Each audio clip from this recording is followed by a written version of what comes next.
Welcome to everybody. Our webinar topic is laser ablation and laser ablation techniques, benefits and future application, especially in gastroenterology. And I will talk about that. What is the laser, history of the laser, and how does it affect the laser ablation? When do we use laser ablation treatment in gastroenterology? And I will show you video cases of laser in gastroenterology. What is the laser? Laser is a device that emits light through a process of optical amplification based on stimulated emission of electromagnetic radiation. Especially the term laser originated as an acronym for light amplification by stimulated emission of radiation. And the laser is an atomic instability, especially you see two plates. By giving light to an atom, combining photons with optics between the two separate plates and delivering it to tissue by the catheter. The laser, especially first described in 1917 by Albert Einstein, conceptually first described by Albert Einstein. Then at 1970, Maiman used laser for treatment of dermatologic disease in his story. How does it affect the laser to treatment? We know the laser has four therapeutic effects, especially cut, coagulation, ablation, and fragmentation. High-powered thermal effect is hemostasis, cutting or debulking of tissue by vaporization and coagulation. And second laser effect is low-powered thermal, interstitial laser photocoagulation, ILP, especially its effects in clinical issue, gentle coagulation of lesions within solid organs. Another effect is photochemical photodynamic therapy, non-thermal destruction of tissue by activation of a previously administered photosensitizing drug.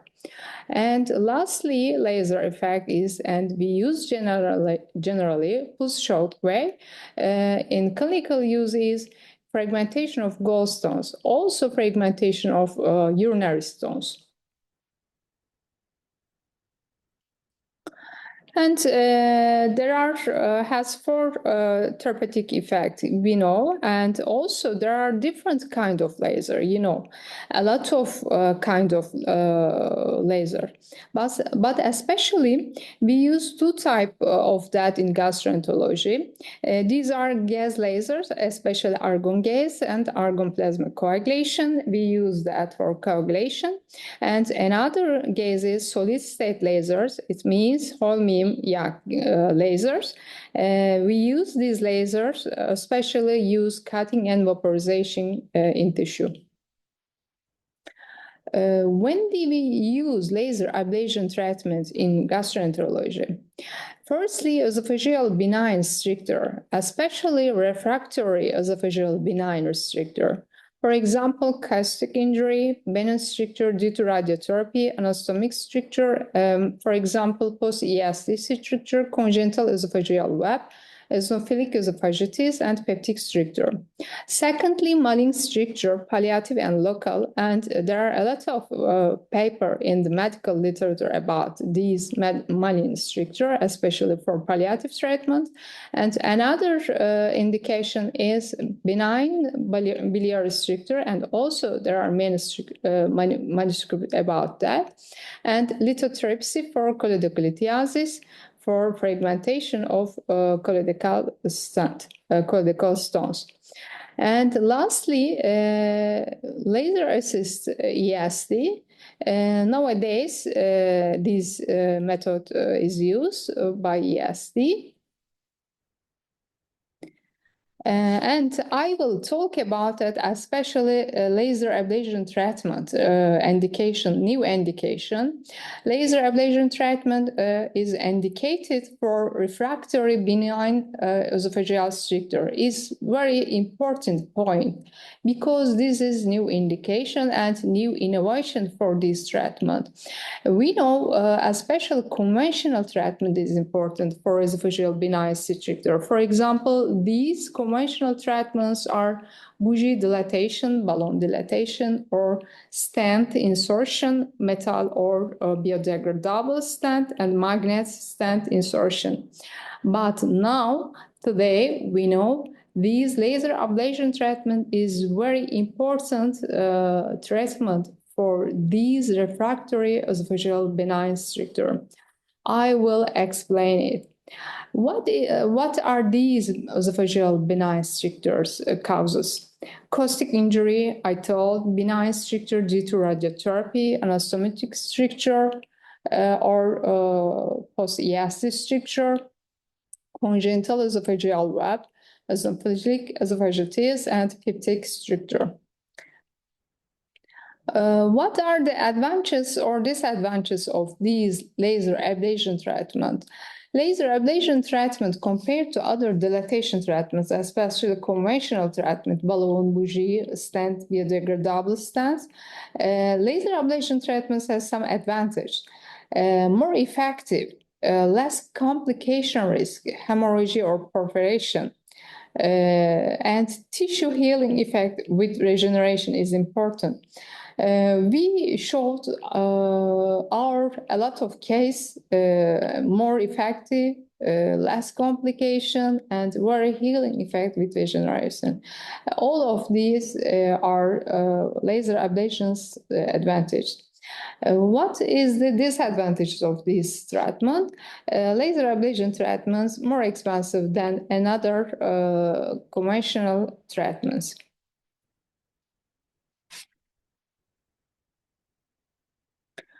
I want to talk about that, especially laser ablation techniques. How can we use these laser ablation techniques in gastroenterology?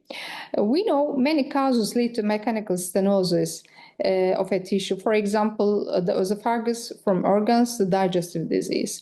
All the mechanical stenosis in the esophagus due to accidental caustic ingestion is more commonly, especially in childhood age groups, and the continuation of dysphagia due to the continuation of the damage in childhood into adulthood, which is also seen in adult age groups, is due to the side effects of radiotherapy used in the treatment of head, neck region, and lung cancers. In the treatment of esophageal stricture due to eosinophilic esophagitis, iatrogenic, for example, post-surgical trauma, esophageal stricture, reflux-related stricture, it means peptic stricture, or post-ESD esophageal stricture, these treatments should be used for widening and remodeling of the narrow area. In the treatment of mechanical stricture in the esophagus, bougie dilatation, balloon dilatation, or stents have been used until now. However, it is seen in cases where fibrosis and stenosis occurs again in the same area after expansion due to mechanical tearing in the narrow region during bougie dilatation, or sometimes there is no effective expansion. But we see that the same is true for balloon dilatation also. When stent is placed in narrow area, situation such as migration or distance or insufficient patency, or stent not being a suitable option in stenosis close to the, especially to the upper esophageal sphincter, are disadvantages. Regarding the dissolvable or biodegradable stents, it has been seen as the disadvantage that tissue healing is improved the granulation tissue. We saw that a lot of cases. There are the vertical-like formation, and sufficient white cannot be provided in the cases formed. And with laser light, it cuts, coagulates, and ablates. This is laser ablation device samples and pulse mode, Joule, Hertz, and effect mode. We arrange these settings based on the cases, especially tissue thickness and causes of problems, for example, radiation, for example, and other problems. We use these pulse mode, Joule, Hertz, and effects modes based on the patients. And if it does this by emulating especially laser light, cause coagulate ablast, thermal damage to the tissue, and it does it by emulating the tissue with its evaporation feature. Since it removes the tissue and provides healing with generation instead, tissue healing is better and thus has a long duration of action. We know until now, conventional expansion methods such as bougie, balloon dilatation, stents, for example, treatment of mechanical stricture of the esophagus. But now, laser ablation treatment, laser ablation therapy is not yet used for the purpose within the guidelines. We know. In the studies we performed in our clinic, we observed that ablation therapy with holmium YAG laser is effective, safe, and long-lasting in the treatment of esophageal stricture. Laser used in a medical procedure, especially lithotripsy, benign prostate hyperplasia, reteral stricture, and etc., may operate in a continuous wave mode or pulse mode. And in continuous wave mode, rather than regularly spaced intervals of peaks of higher power spaced by intervals of lower power. We know each of the continuous wave mode and pulse mode have respective advantages and disadvantages. For example, a laser operating in a pulse mode may enable dusting of a larger homostones than the same laser operation in continuous wave. The esophagus is the hollow organ of the digestive system between the mouth and stomach. Previously, maybe conventional methods were used for mechanical stenosis, but now I will see that this is a laser device machine and input of foot pedal. This is foot pedal and red button. This is laser's device body.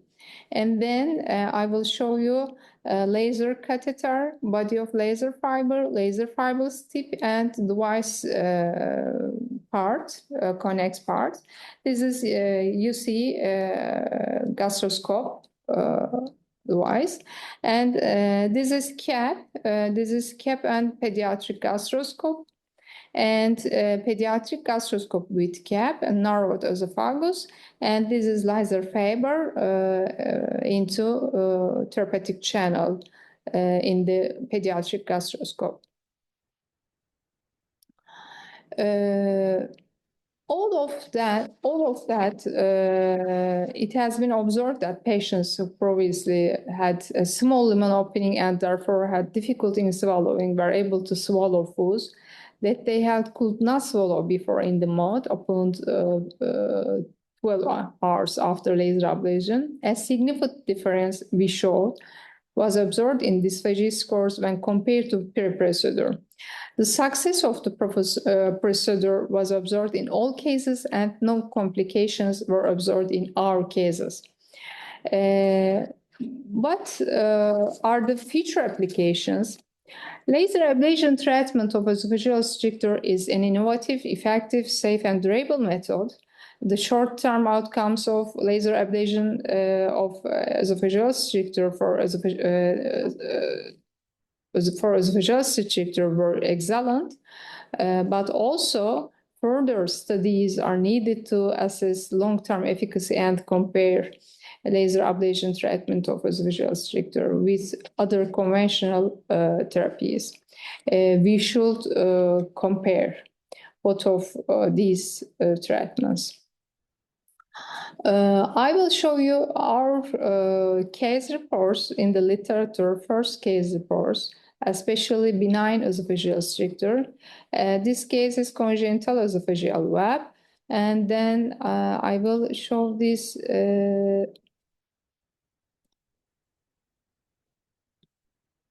video case. This is first case. You see this is cap out of the pediatric gastroscope. And then this is laser catheter. And then this area is upper esophageal stricture, you see. And then we arrange suitable settings for this patient, and then we use laser ablation. You see, and then very narrowed area into upper esophageal stricture, and we use laser ablation treatment.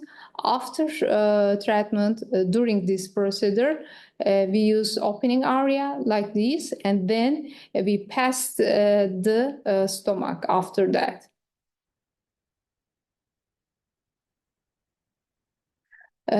This is our case report also about that, and then we will write a manuscript. We have a lot of cases by laser treatment, especially for treatment of refractory esophageal benign stricture. We will publish these manuscripts in next time. And this is congenital esophageal web. Another cases is peptic stricture, and also these patients treatment by bougie dilatation, balloon dilatation, but that treatments were not effective.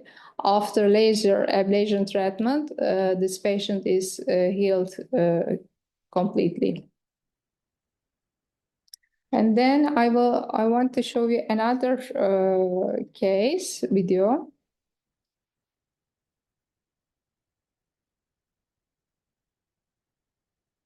Yes.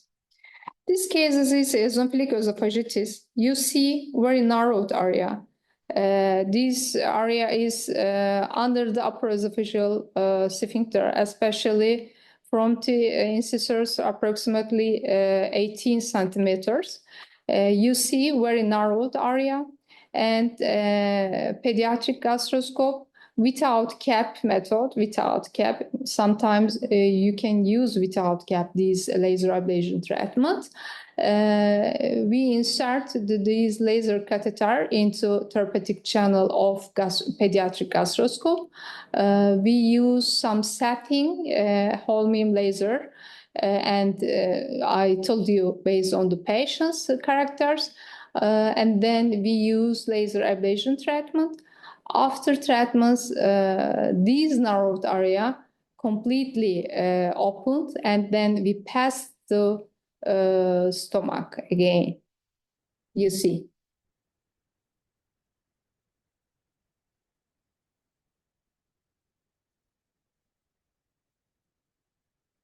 Yes, vaporization. You see vaporization, tissue vaporization. After that, widening, and then we can pass the distal area.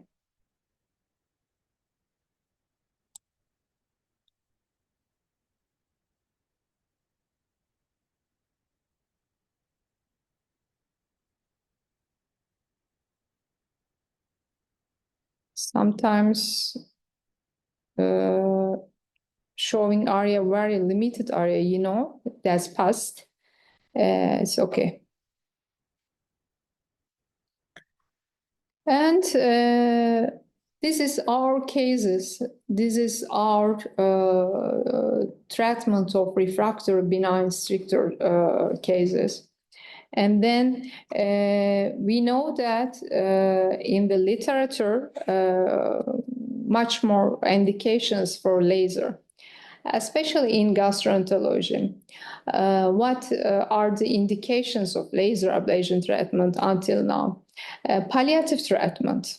For palliative treatment, esophageal or cardiac cancer, for opening of the lumen. This is another study about that published. And also rectal cancer, especially for palliative treatments, opening the lumen. And another indications is you see coliacal stenosis, fragmentation of these laser ablation treatment, especially if the patient has big stones in coliac. We can use laser ablation for fragmentation of these big stones. Another review is, especially we show that we see that fragmentation of colloidal common bile duct stones. And also another indication of laser ablation treatment and last time, especially endoscopic submucosal dissection method using a carbon dioxide laser. Carbon dioxide laser is cutting form is very power than Holmium yak laser. This is different system.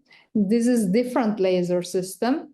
We should know about that. Which laser effect, which method, we should know details of lasers. Thank you. If you have any questions, you can ask me. For further questions and information, please contact us, apply@florence.com.tr. And then this is unique items. Very unique items because this treatment is new treatment. Maybe it will be inserted in guidelines next time, but now we should be awareness of this treatment, especially for refractory benign esophageal stricture. Thank you.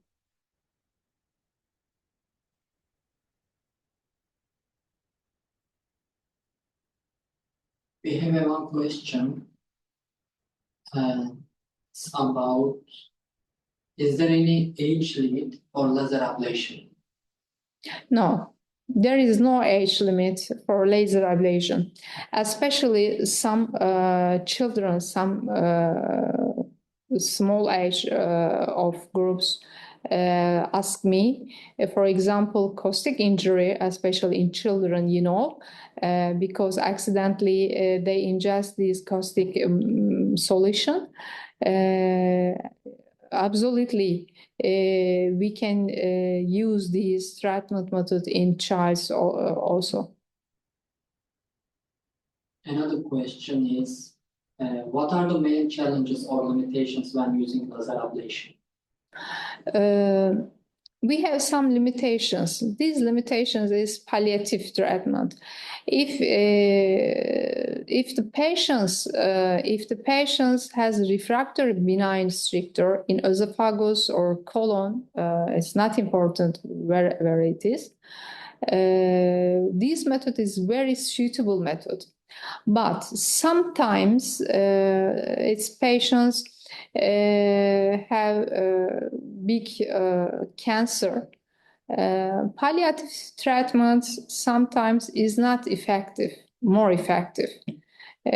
For example, stent insertion may be more effective than laser ablation treatment, especially palliative treatment for cancer, for any other malignant disease. But if patients have benign stricture, first options should be these laser ablation treatment.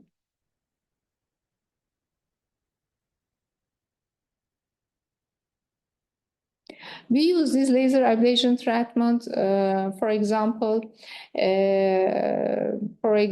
any other people's, these peoples have multi-organ, for example, failure, or any other big problems, chronic problems. These patients have not any general anesthesia, or if patients couldn't be have general anesthesia, maybe it should be a limited part in these patients. Soru var bitti değil mi? I think there is no any other questions. Because always you can contact us about that. We know this is limited patients maybe now, but I think that next time this treatment will be widening.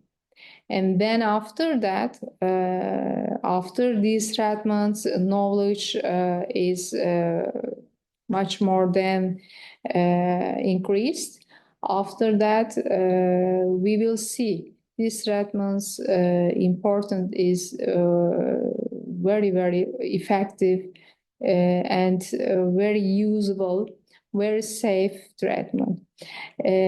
Now, we use this treatment esophageal benign stricture and then also colonic stricture, maybe if the patients have anastomotic stricture in colon, and then also laser ablation treatment should be used in these patients. I will talk about that lastly. If you have patients swallowing problems due to mechanical stricture, please contact us for learning about these laser ablation treatment. Thank you for attention. Thank you for attention.